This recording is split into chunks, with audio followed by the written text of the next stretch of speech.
안녕하세요. 이재범 목사입니다. 5월 셋째 주 가정예배 오신 여러분들을 환영하고 축복합니다. 오늘 특별히 스승의 날인데요. 우리 학교 스님도 너무 귀하고 감사하지만 우리 자녀들을 위해서 매주 영의 양식을 먹이시는 우리 교육자들과 또 주일학교 교사 선생님들에게도 감사의 마음을 잊지 않았으면 참 좋겠습니다. 오늘은 창세기 45장 1절로부터 15절 말씀 중심으로 하나님은 계획이 있으십니다 라는 제목으로 은혜를 나누고자 합니다. 먼저 찬송가 455장 주님의 마음을 본받는 자 함께 찬양하려고 하는데요. 찬송이 좀 길기도 하고 또 고음이 많아서 가정에서 함께 부르는 게 힘들 수도 있는데요. 우리 정성껏 주님을 찬양하기를 원합니다. 주님의 마음을 본받는 자 그 마음의 평강이 찾아오는 험악한 세상을 이길 힘이 하늘로부터 임함이로다. 주님의 마음 본받아 살면서 그 거룩하신 나도 이루리. 주 모습 내 눈에 안 보이며 그 음성 내 귀에 안 들려도 내 영혼 날마다 주를 만나 신령한 말씀 늘 배우도다. 주님의 마음 본받아 살면서 그 거룩하신 나도 이루리. 많은 길 거칠고 험하여도 내 맘에 불평이 없어짐은 십자가 고난을 이겨내신 주님의 마음 본받음이라. 주님의 마음 본받아 살면서 그 거룩하신 나도 이루리. 주 예수 세상에 다시 오신 그날의 무성도 변화하여 주님의 빛나는 그 형상을 함께 보며 주 찬양하리. 주님의 마음 본받아 살면서 그 거룩하신 나도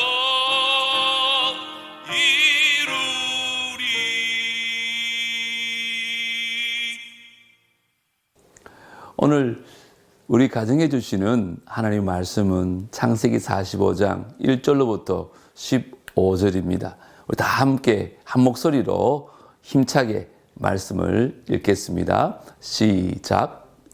요셉이 시종하는 자들 앞에서 그 정을 억제하지 못하여 소리질러 모든 사람을 자기에게서 물러가라 하고 그 형제들에게 자기를 알리니 그때에 그와 함께한 다른 사람이 없었더라. 요셉이 큰 소리로 우니 애굽 사람에게 들리며 바로의 궁중에 들리더라. 요셉이 그 형들에게 이르되 나는 요셉이라. 내 아버지께서 아직 살아 계시니까. 형들이 그 앞에서 놀라서 대답하지 못하더라. 요셉이 형들에게 이르되 내게로 가까이 오소서.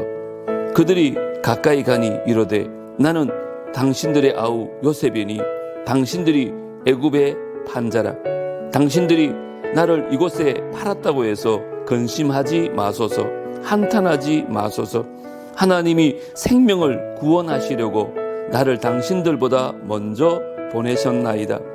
이 땅에 2년 동안 흉년이 들었으나 아직 5년은 밭갈이도 못하고 추수도 못할지라. 하나님이 큰 구원으로 당신들의 생명을 보존하고 당신들의 후손을 세상에 두시려고 나를 당신들보다 먼저 보내셨나니 그런즉 나를 이리로 보낸 이는 당신들이 아니요 하나님이시라. 하나님이 나를 바로에게 아버지로 삼으시고 그 온 집의 주로 삼으시며 애굽 온 땅의 통치자로 삼으셨나이다. 당신들은 속히 아버지께로 올라가서 아뢰기를 아버지의 아들 요셉의 말에 하나님이 나를 애굽 전국의 주로 세우셨으니 지체 말고 내게로 내려오사 아버지의 아들들과 아버지의 손자들과 아버지의 양과 소와 모든 소유가 고센 땅에 머물며 나와 가깝게 하소서. 흉년이 아직 5해가 있으니 내가 거기서 아버지를 복량하리이다. 아버지와 아버지의 가족과 아버지께 속한 모든 사람에게 부족함이 없도록 하겠나이다 하더라고 전하소서. 당신들의 눈과 내 아우 베냐민의 눈이 보는 바 당신들에게 이 말을 하는 것은 내 입이라. 당신들은 내가 애굽에서 누리는 영화와 당신들이 본 모든 것을 다 내 아버지께 아뢰고 속히 모시고 내려오소서 하며 자기 아우 베냐민의 목을 안고 우니 베냐민도 요셉의 목을 안고 우니라. 요셉이 또 형들과 입맞추려 안고 우니 형들이 그제서야 요셉과 말하니라. 아멘. 요셉은 누명을 씌워 베냐민을 종으로 잡아드리겠다고 말합니다. 형들은 필사적으로 베냐민을 지키려고 하고 유다는 베냐민뿐만 아니라 모든 형제가 연대 책임으로 잡히겠다고 제안을 합니다. 요셉이 그 제안을 받아들이지 않자 유다는 요셉의 일화를 밝히며 아버지가 아끼는 베냐민 대신에 자기가 잡히겠다고 제안을 하지요. 이 말을 들은 요셉은 그 북박치는 감정을 더는 억누르지 못하고 형제들에게 자신의 정체를 밝힙니다. 형들은 요셉을 보고 죄책감과 두려움에 휩싸였을 것입니다. 하지만 요셉은 오히려 형들에게 그런 마음을 갖지 말라면서 이 모든 일은 하나님의 섭리였다고 고백을 합니다. 애굽으로 자신을 보내신 분은 하나님이라고 5절과 7절 그리고 8절에 3번이나 반복하며 이 모든 것이 야곱의 가족을 흉년에서 구원하시고 또 후손을 잇게 하시려는 하나님의 계획이라고 말하죠. 요셉은 형들을 진정으로 용서했습니다. 형들의 생각대로 요셉은 형들에게 충분히 복수할 수 있었습니다. 하지만 하나님의 뜻을 깨달은 요셉은 그 하나님의 계획과 인도하심을 고백하며 오히려 하나님을 찬양합니다. 이처럼 하나님의 뜻을 깨달은 사람들은요, 고난을 선으로 바꾸시는 하나님으로 인해서 개인의 원한을 극복할 뿐만 아니라 용서할 수 있습니다. 그리고 하나님 안에서 관계의 회복을 누리게 됩니다. 얼마나 아름다운 장면인지 모르겠습니다. 이제 말씀 관찰 시간입니다. 먼저는 요셉은 자신에게 벌어진 일이 누구 때문이라고 합니까? 5절에 보시면 형제들 때문이 아니라 하나님의 계획이었다고 고백하지요. 다시 한번 5절 말씀 보십시다. 당신들이 나를 이곳에 팔았다고 해서 근심하지 마소서. 한탄하지 마소서. 왜요? 하나님이 생명을 구원하시려고 나를 당신들보다 먼저 보내셨나이다. 요셉은 사람의 관점에서는 절대로 할 수 없는 말을 지금 하고 있습니다. 요셉의 인생의 주어는 언제나 자기가 아니야 하나님이었습니다. 7절도 보시면 하나님이 큰 구원으로 이렇게 말합니다. 8절에서도 보면 하나님이 나를 바로에게라고 말하고 있습니다. 형들에 의해서 팔릴 때도, 보디발의 집에서 종살이 할 때도, 억울하게 감옥에 갇힐 때도, 또 총리가 될 때도 언제나 하나님이 요셉의 인생을 앞서 이끄셨다는 것입니다. 요셉의 인생은 때로는 이해되지 아니하고 억울하고 한스러운 일들이 반복되었습니다. 하지만 요셉 안에는 어둠이 없었습니다. 왜요? 자신의 삶을 이끄시는 하나님에 대한 믿음이 있었기 때문에 그런 것입니다. 두 번째 질문은 하나님은 왜 요셉을 애굽으로 보내셨냐는 것입니다. 여러분 7절과 8절에 보시면 생명을 구원하시기 위해서 먼저 애굽으로 보내셨다고 합니다.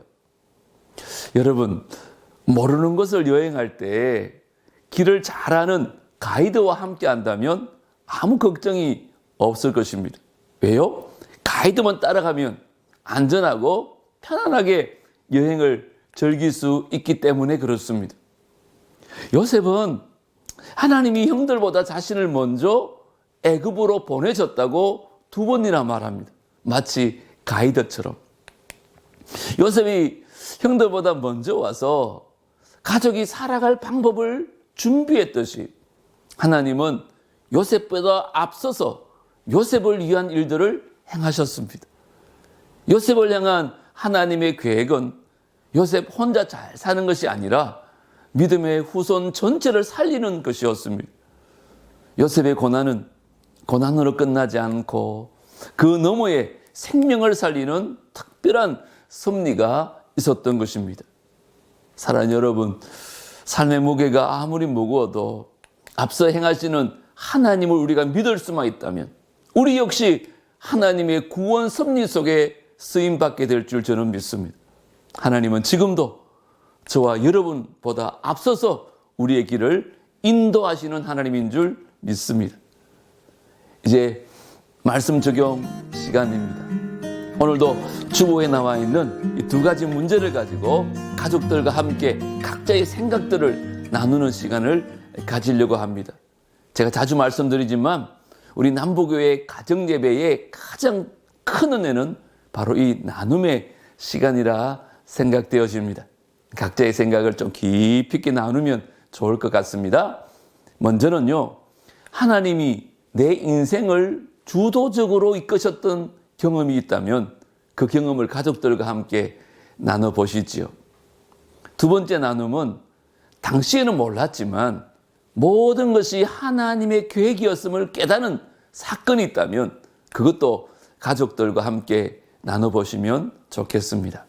이제 인도자와 함께 나눔을 하시고 또 대표자가 주보에 따라 마무리 기도하시고 주기도문으로 예배를 마치면 되겠습니다. 오늘도 은혜로운 시간 되시기를 바라고요. 여러분 모두 사랑하고 축복합니다. 다음 주에 뵙겠습니다.